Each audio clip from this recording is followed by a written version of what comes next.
నేను ఈరోజు చెప్పేది ఒకటే. Maximum people I observe that my friend college Ramesh Reddy college నుంచి బస్సెస్ కూడా కనపడుతున్నాయి అక్కడ. కాబట్టి కాలేజ్ స్టూడెంట్స్ ఎక్కువ ఉన్నారేమో అనుకుంటున్నాను. ముఖ్యంగా మాతృదేవోభవ, పితృదేవోభవ, ఆచార్య దేవోభవ, అతిథి దేవోభవ, ఈ 4 ఎవరైతే సక్రమంగా పాటిస్తారో అది విద్యార్థులే కావచ్చు, యువకులే కావచ్చు, పెద్దవాళ్ళే కావచ్చు, వాళ్ళు జీవనంలో సంతృప్తిగా ఉంటారు. నెక్స్ట్ పాజిటివ్ థింకింగ్ ఉండాలి. Positive thinking. ఎవరైతే స్టూడెంట్స్ చాలామంది నేను ఈ సబ్జెక్ట్ పాస్ అవుతానో లేదో, దీంట్లో నాకు ర్యాంక్స్ వస్తాయో లేవో అనే సందిగ్ధంలో చాలామంది కూడా నెగిటివ్గా థింక్ చేస్తూ ఉంటారు. నేను నా లైఫ్లో చాలామందిని చూశాను. ఈవెన్ 35% బార్డర్ మార్క్తో పాస్ అయిన వాళ్ళు కూడా ఈరోజు స్టేట్స్లో ఉన్నారు. దానికి కారణం నాకు తెలుసు. 30 years from 1995 I am running the educational institution at Dharmaram Brilliant Model School. I expanded my schools like Mancherial, Lakshatipet, Medarpet, Velgatur and Gollapelli. Then more than 4,000 students are studying in our institution. I observed the backbench student also, after trying, he succeeded all the exams and they went to abroad also.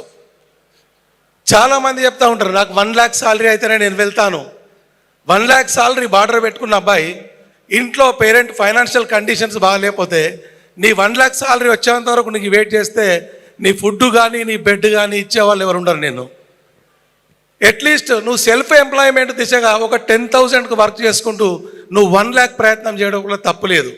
కానీ స్టార్టింగే నేను ఒక 1 lakh బార్డర్లో పెట్టాలంటే AIIMS ఉండడం చాలా మంచిది, goals ఉండడం చాలా మంచిది. అవి గోల్స్ అచీవ్ చేసుకునే దిశగా ప్రయత్నించడం చాలా మంచిది.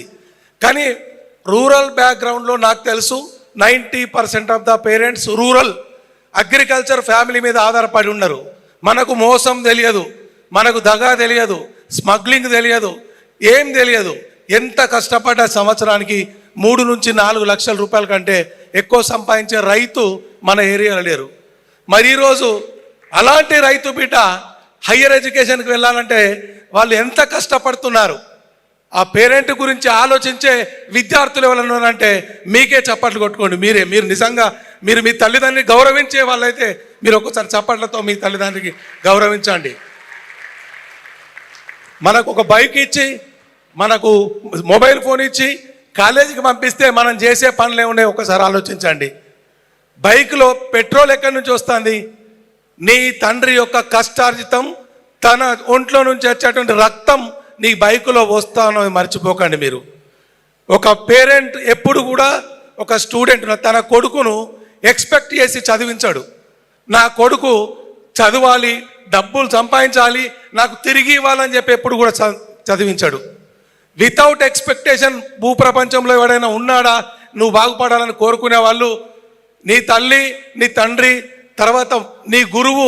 ఇప్పుడు ఇంపాక్ట్ ఫౌండేషన్ మా గంపా నాగేశ్వరరావు గారు ఈరోజు ఎలాంటి ఆశ లేకుండా, మీ గురించి ఎలాంటి ఆశ పడకుండా మీరు ఎక్కడో ఉన్నత స్థాయిలో ఉండి ఎప్పుడో ఒకసారి మా గురువు గారు గంపా గారి క్లాసు విన్న తర్వాత నా జీవితంలో మార్పు వచ్చింది, నేను పనిచేసే దిశగా ప్రయత్నించాను, నేను సక్సెస్ అయ్యాను, ఈరోజు మంచి పొజిషన్లో ఉన్నాను అని చెప్పి మీరు అనుకుంటే చాలు. ఈ యొక్క ఫౌండేషన్కు, ఈ ఆర్గనైజేషన్కు ఎంతో సాటిస్ఫాక్షన్ ఉంటుంది. కొంతమంది వస్తారు గంపా నాగేశ్వరరావు చూడడానికి, ఇంకొంతమంది వస్తారు సండ్రా సుధీర్ గారు వినడానికి, ఇంకోరు వస్తారు ఇంకో శ్రీపాదరావు గారి మాటలు విందాం, కాసేపు నవ్వుదామని. కొంతమంది వస్తారు వచ్చామా, తిన్నామా, పోయామా. ఆ తర్వాత ఇంపాక్ట్ అనేది నీ పైన ఇంపాక్ట్ పడాలా వద్దా? Yes or no? పడాలా వద్దా? ఆ ఇంపాక్ట్ పడాలంటే ఇంపాక్ట్లో చెప్పే ప్రతి ఒక్క స్పీకరు అరగంట మాట్లాడితే మీకు 5 విషయాలు మాత్రమే పనికొస్తాయి. అందులో అరగంట పనికొస్తాయని నేను కూడా చెప్పను, మీరు కూడా ఆలోచించాల్సిన అవసరం లేదు. దాంట్లో సరదా ఉంటుంది, కొంత ఎంజాయ్మెంట్ ఉంటుంది, కొంత మీకు సంతోషపెట్టడానికి కూడా మాట్లాడి ఉంటాయి. కానీ దాంట్లో ఒక 5 నుంచి 6 విషయాలు ఏదైతే లోతుగా చెప్తారో దాన్ని మీరు డెఫినెట్గా మీరు తీసుకోవాల్సిన అవసరం ఉందని నేను చెప్తున్నాను. చాలామంది మావాడు సక్సెస్ అయ్యాడు. విద్యా విషయానికి వద్దాం, ఈరోజు హాస్పిటల్ విషయానికి వద్దాం. ఇలా ప్రతిమ హాస్పిటల్ ఉంది, చెల్మడ హాస్పిటల్ ఉంది, ఈరోజు కాలేజీలో చైతన్య కాలేజ్ ఉంది, ఆల్ ఫోర్స్ కాలేజ్ ఉంది, ట్రినిటీ కాలేజ్ ఉంది. మరి 100 కాలేజీలు 200 కాలేజీలు ఉన్నాయి. మనం ఎందుకు చెప్పుకుంటున్నాం 5 కాలేజీల గురించి, ఎందుకు చెప్తున్నాం 5 డాక్టర్ల గురించి, ఎందుకు చెప్తున్నాం 5 ఇండస్ట్రీల గురించి, ఎందుకు చెప్తున్నాం ఇంపాక్ట్ ప్రోగ్రామ్ గురించి, ఎందుకు చెప్తున్నాం ఒక మంచి వ్యక్తి గురించి, మహాత్మా గురించి మాట్లాడుతున్నాం. అలాగే అతన్ని చంపిన గాడ్సే గురించి కూడా మాట్లాడుతున్నాం. అక్కడ డిఫరెంట్ మీరు తెలుసుకోవాలి. శ్రీరాముని గురించి మాట్లాడుతున్నాం, రావణాసురుని గురించి మాట్లాడుతున్నాం. రావణాసురుని శ్రీరాముని చంపింది మాత్రమే తెలుసు, కానీ రావణాసురుడు ఎంత గొప్ప భక్తుడు, ఎంత గొప్ప శివభక్తుడు, అతని యొక్క అడ్మినిస్ట్రేషన్ ఎలాంటిది తెలుసుకోవాల్సి ఉంది. చాణక్యుని గురించి చదివారు. చాణక్యుని యొక్క రాజనీతి ఏముంది, అతను ఏం చేశాడు, వినడమే కాదు చదవడమే కాదు, నీ లోపల శక్తిని నింపుకోవాలి, నీ అడ్మినిస్ట్రేషన్ స్కిల్స్ పెట్టుకోవాలి, నీ ఆలోచన విధాన్ని బ్రాడ్గా ఉంచాలి. పక్కోనికి బైక్ ఉంది, నాకు బైక్ లేదు, వాడు 4 years తర్వాత కారు కొనుక్కున్నాడు, లేదా వాడు ఏం చేస్తాడో స్మగ్లింగ్ చేస్తాడో మరి ఏమో నాకు తెలియదు. మళ్ళీ 5 సంవత్సరాలకు మళ్ళీ క్రెటా కొనుక్కున్నాడు, ఆ తర్వాత ఇప్పుడు ఇన్నోవాలో తిరుగుతాడు. నాకైతే అర్థమైతలేదు. 15 సంవత్సరాలు ఇన్నోవాకి వచ్చిండు, అది ఒక్కటే ఇన్నోవా కనపడుతుంది, నీకు క్రెటా కనపడుతుంది. కానీ ఆ క్రెటా ఎక్కడానికి, ఇన్నోవా ఎక్కడానికి అతను ఏం చేస్తున్నాడు, అతను సిస్టమేటిక్ వర్క్ ఏంది, ఆ వర్క్ చేసే విధానం నువ్వు అబ్జర్వ్ చేయాలి. ఎవరైతే మంచి చేస్తారో వాళ్ళని అప్రిసియేషన్ చేయడం నేర్చుకోండి, వాళ్ళ దగ్గర ఉన్నటువంటి మంచి నేర్చుకోండి. చాలామంది బిజినెస్ పీపుల్ ఉంటారు, సార్ నా బిజినెస్ బాగా నడుస్తలేదు. ఎలా సార్, నా బిజినెస్ తగ్గింది, నా షాప్లో బాగా బిజినెస్ తగ్గింది అని అంటూ ఉంటాడు. కస్టమర్ వస్తూ ఉంటాడు, వాడు మొబైల్ పట్టుకొని ఫేస్బుక్ చూస్తూ ఉంటాడు, చాటింగ్ చేస్తూ ఉంటాడు, ఇటు చూసుకుంటా చాటింగ్ చేసుకుంటా. కస్టమర్ ఎట్లా ఉంటుంది, ఎలా ఫీల్ అవుతాడు మీరు చెప్పండి. ఒక కస్టమర్ ఈజ్ గాడ్ అంటారు. ఆ కస్టమర్ షాప్కి వచ్చినప్పుడు ఆ కస్టమర్ నువ్వు చిరునవ్వుతో పిలవాలి, చిరునవ్వుతో స్వాగతించాలి, ఏం కావాలని అడగాలి, నీ మొబైల్ నెంబర్ ఇవ్వాలి, మీకు ఏముంటే అవసరం ఉంటే కాల్ చేయండి అని చెప్పాలి. వ్యాపారం డెవలప్ చేసే వాళ్ళు ఎప్పుడు కూడా బిజినెస్లో మొబైల్ వాడకూడదు. చాలామంది చూస్తూ ఉంటాం మొబైల్ ముందు బైక్ నడుపుతూ ఉంటారు, వెనక మొబైల్ పట్టుకొని చూస్తూ ఉంటారు. మొబైల్ దేనికి చూడాలి, ఇంపార్టెంట్ వర్క్ మాత్రమే చూడాలి. మన స్టూడెంట్లందరూ ఈరోజు 90% కొంత తప్పుదారి పడతానికి కారణం అంటే అది మొబైలే. ఆ తర్వాత చిత్తశుద్ధి లేకపోవడం, తల్లిదండ్రుల మీద గౌరవం లేకపోవడం, మనకు ఎందుకు చదువుకుంటున్నాం, మనకి ఏం అంబిషన్ ఉంది, మనం డిగ్రీ చదువుకొని పెళ్లి చేసుకొని పిల్లలకి అందామా అన్నప్పుడు అది ఆలోచన వేరే ఉండాలి.